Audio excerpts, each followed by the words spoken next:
the latest military news update.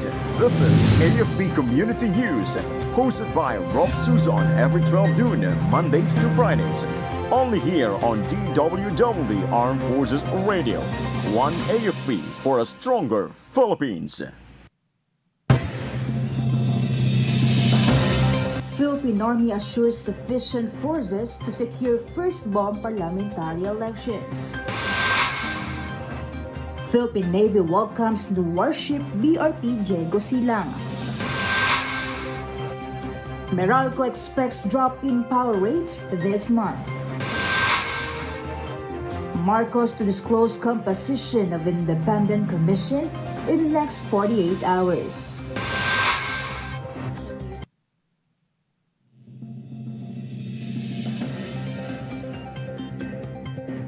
Hello to everyone, especially to our troops at Camp Emilio Ginaldo in Quezon City. Today is Wednesday, September 10, and this is AFP Committee News, your source for the updates on the armed forces and other developments across the country. I am Rofh Suzon-Abay here to bring you today's stories. DWDD Armed Forces News. For the brief overview of our news, the Philippine Army confirmed that it has enough troops to secure the first Bangsamoro parliamentary elections in October. Army Chief Lieutenant General Antonio Navarrete said the 1st and 6th Infantry Divisions under the Western Mindanao Command will lead the election duties with additional forces on standby. He added that contingency measures are in place to address any eventualities. The historic polls in BARM are set on October 13, 2025. DWDD Armed Forces News. Relatedly, Armed Forces of the Philippines spokesperson Colonel Francel Margaret Padilla encouraged the Mindanao residents to exercise their right to vote in the upcoming Bangsamoro parliamentary elections.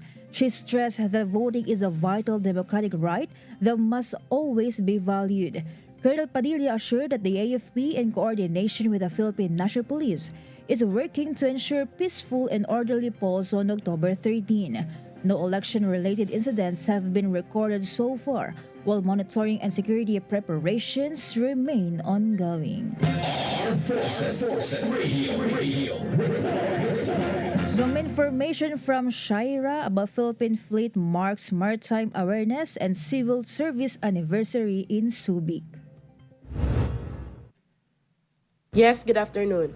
Philippine Fleet officers, enlisted personnel, and civilian staff held a simultaneous flag-raising ceremony at Naval Operating Base Subic, Zambales to celebrate the Maritime and Archipelagic Nation Awareness Month and the 125th Philippine Civil Service Anniversary.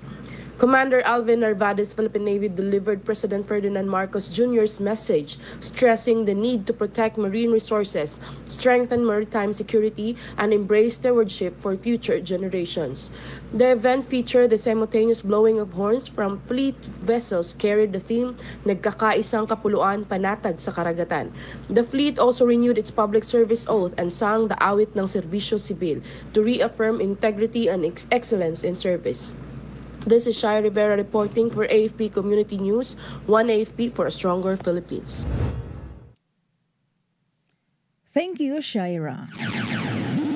DWDD Armed Forces News. The Philippine Navy has officially welcomed its newest warship, the BRP Diego Silang, as part of the Armed Forces of the Philippines Modernization Program.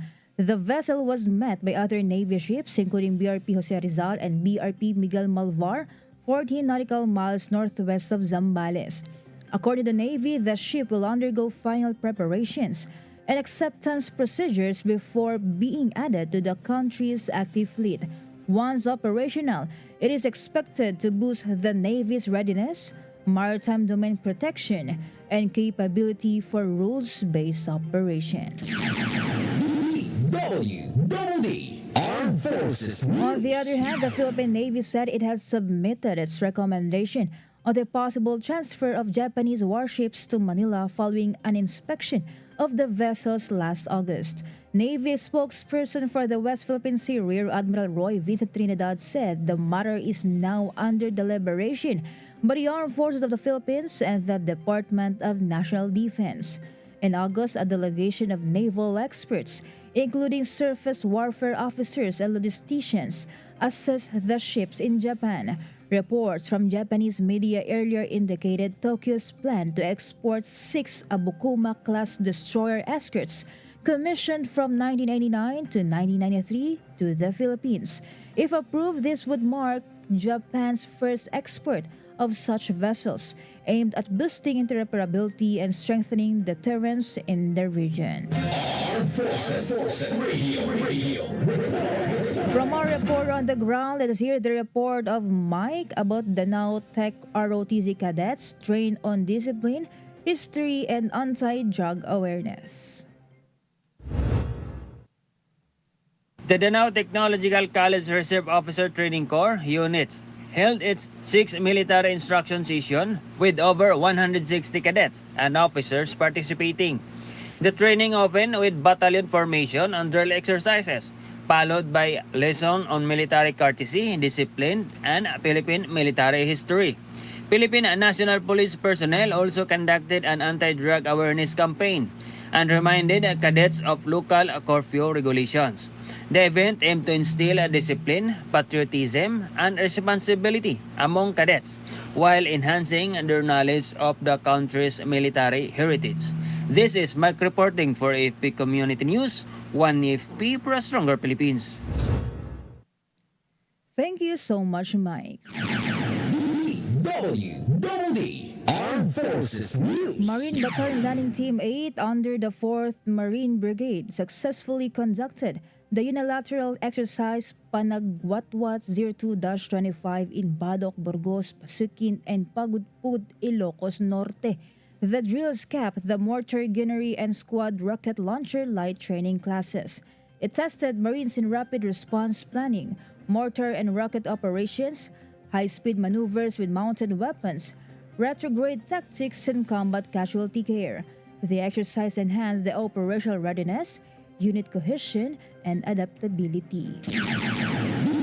DWDD National News. For our national news, power rates will go down this month because of expected lower generation charges.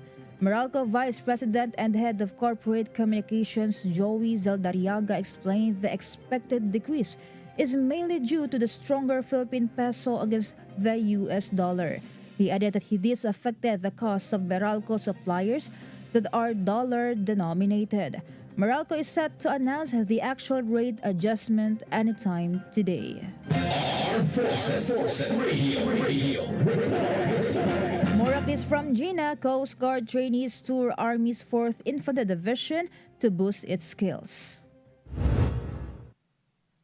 Yes, Rofh, 50 aspiring information system technicians from Coast Guard Information System Technician Specialization Course Class 03-2025 Bigkis toured the Philippine Army's 4th Infantry Division at Camp Evangelista, Cagayan de Oro City.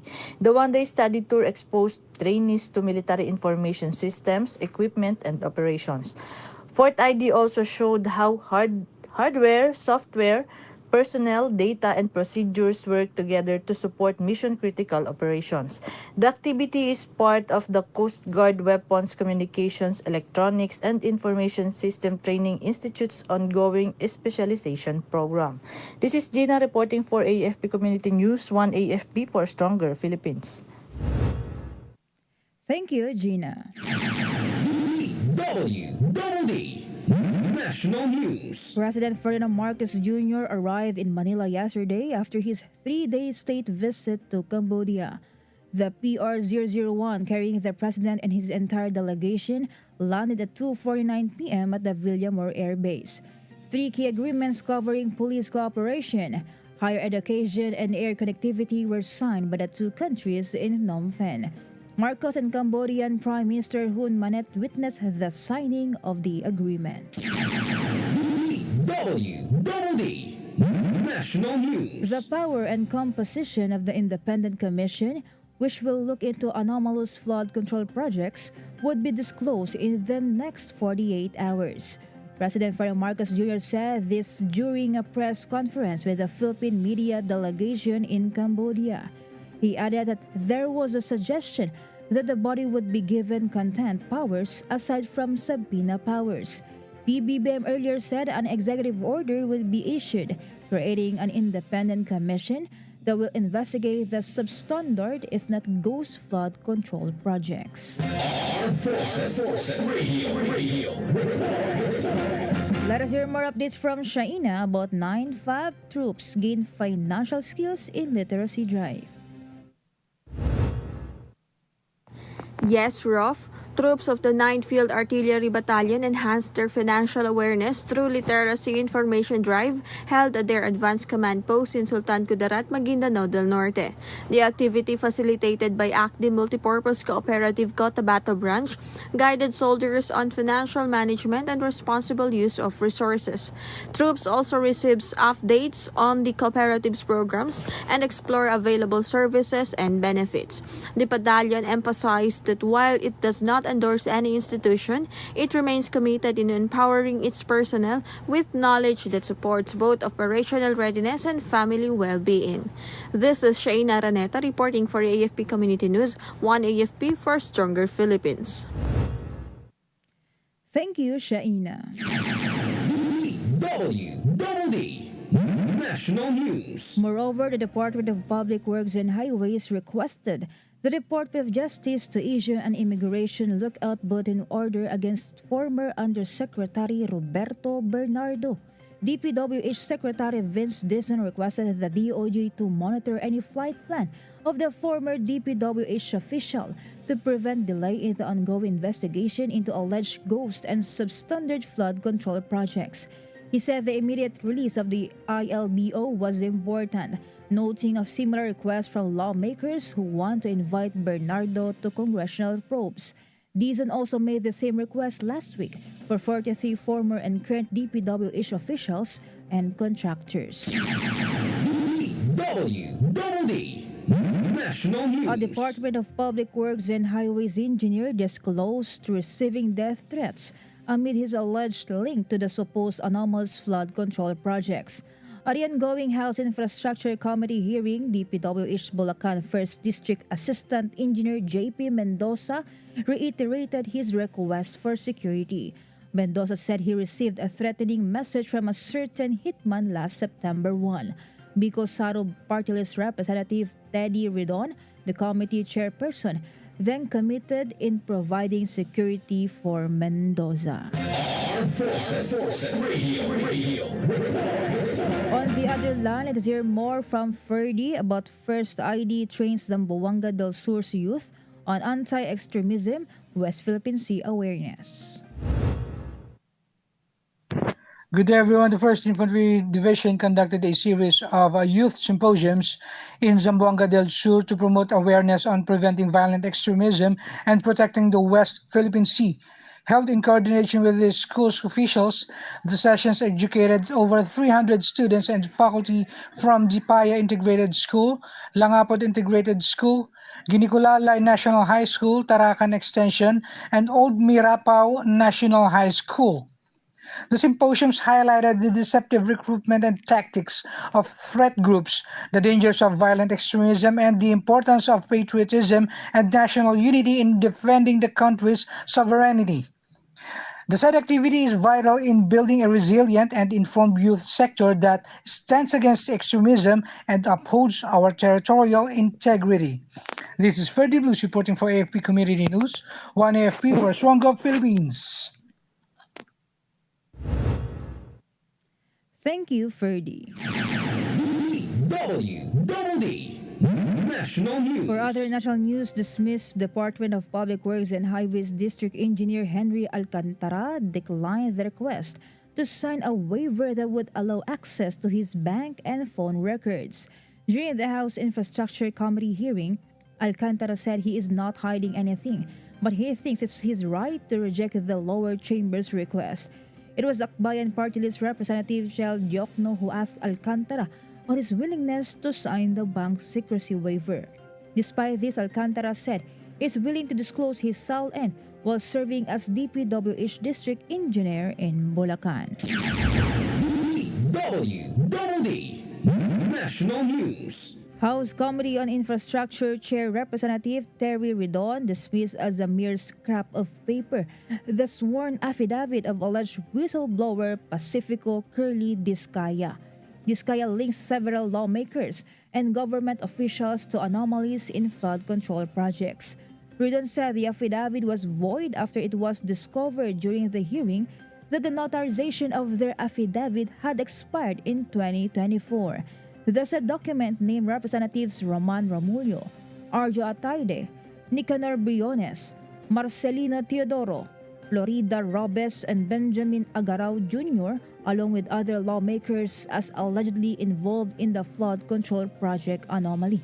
The couple also made references to Speaker Martin Romualdez and Representative Zaldico in connection with alleged bribe payments. However, Discaya later clarified that he never had direct dealings with either Speaker Romualdez or Co.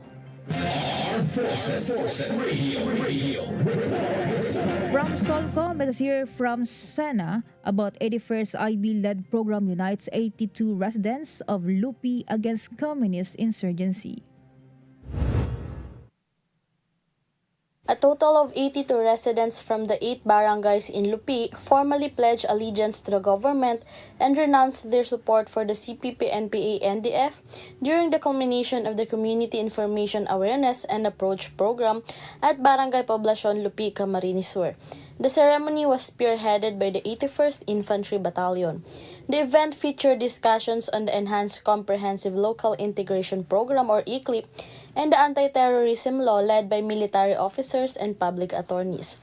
Various local government departments and national agencies, including TESDA, DTI, DOLE, and DSWD, also extended health and livelihood services. The program ended with the symbolic burning of CPP-NPA flags, and military local officials assured continued support for those who wish to return to the fold of law. The activity underscored the unity of government and the community sectors in rejecting communities' insurgency and fostering peace and development across Camarines Sur.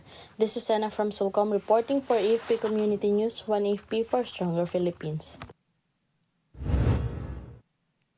Thank you, Shena from Solcom. DWDD National News. The Office of the Ombudsman requested additional funding for the creation of more casual positions and to set up more Ombudsman Assistance Centers in different parts of the country.